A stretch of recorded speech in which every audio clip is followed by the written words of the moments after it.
Let's take a look at SDG 9 now: industry, innovation and infrastructure. The underlying principle of this particular SDG is to build resilient infrastructure, promote inclusive and sustainable industrialization, and to foster innovation. Globally, manufacturing has rebounded from the pandemic, but the least developed countries are left behind. You can see from the graph there that the global average there, or the global statistics there, are quite good, but the least developed countries are not rebounding to the same extent. As you might expect, higher technology industries are far more resilient to crisis than the lower tech counterparts, and you can see the statistics developed or indicated there on the Manufacturing Production Index. The passenger airline industry is still struggling to recoup the catastrophic losses that happened as a result of the pandemic. In 2021, there were only 2.3 billion passengers compared to 4.5 billion. I think recent statistics will show that it has improved significantly in this year. And of course, we must also ask ourselves the question about the benefits and disadvantages of the airline industry. An interesting thing to look at later on. Significant source of carbon. Clearly, air travel is necessary, but it is something that we should probably look at in a little bit more detail. It's something we will look at. It's something we will look at in more detail in the following blocks.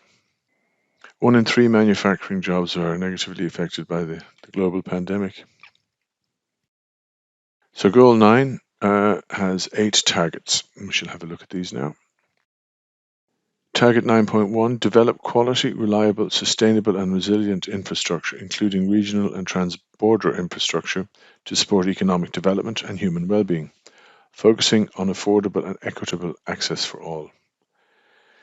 The development of infrastructure networks is intimately connected with poverty reduction. However, would we work here in Ireland if we didn't have good infrastructure? So infrastructure and the internet, roads, transport, absolutely essential to reducing and getting rid of poverty.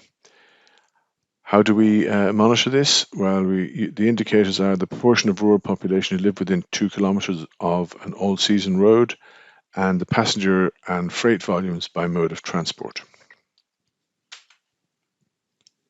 Target 9.2: promote inclusive and sustainable industrialization, and by 2030 significantly raise the industry's share of employment and GDP in line with national circumstances and double its share in the least developed countries.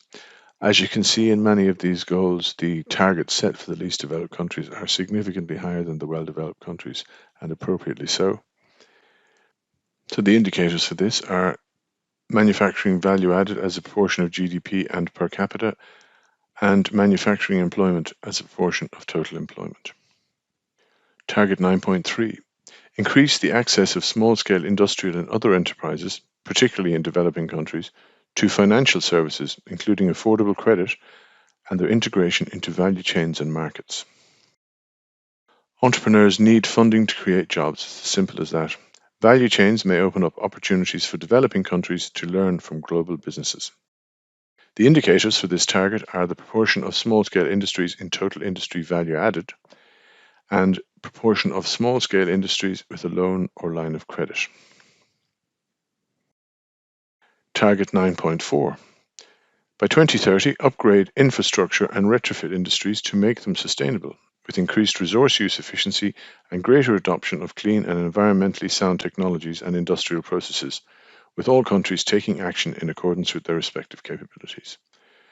Clearly, retrofitting and improving the energy efficiency of buildings is absolutely essential in the fight against climate change and reducing CO2 emissions. The unit or the indicator for this particular target will be the CO2 emissions per unit of value added.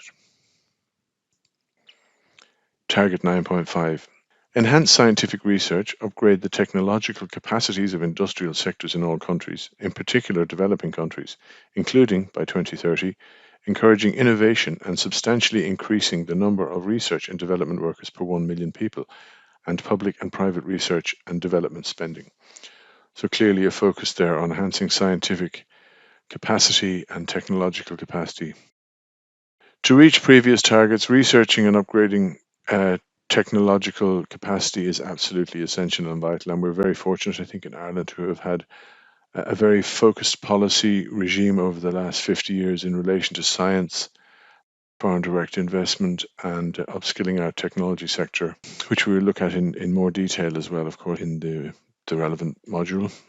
The indicator for this target is research and development expenditure as a proportion of GDP and the number of researchers per million inhabitants. Target 9A facilitates sustainable and resilient infrastructure development in developing countries through enhanced financial, technological, and technical support to African countries, least developed countries, landlocked developing countries, and small island developing states. Again, you see the sort of hierarchy there. It's important to facilitate infrastructure development in all countries, but we need to focus on the ones that need it most. As with other targets, least developed countries and landlocked countries and small islands need to be supported more. The indicator for this is the total official international support to infrastructure per country basis. 9B, support domestic technology development, research and innovation in developing countries by ensuring a conducive policy environment for industrial diversification and value addition to commodities.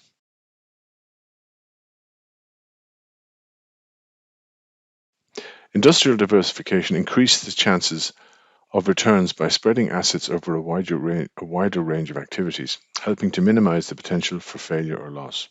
Technology, research, and innovation can help industry to do this. The indicator for this target is the proportion of medium and high-tech industry value added in total value added.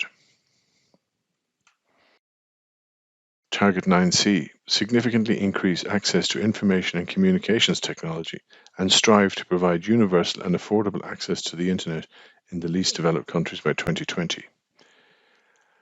How do you think that's going? 65.5% of the world's population has access to the internet as of 2021.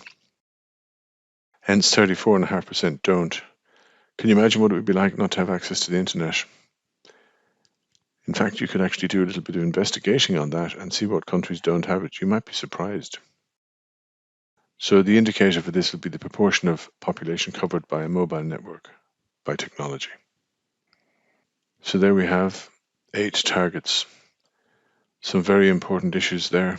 Infrastructure, internet access, things that we can all relate to very easily. Financial services and credit, absolutely essential. Research, access to research and technology capacity, value chains, international approaches to supporting the least developed countries. We will explore all of these in more detail in the SDG 9 module block.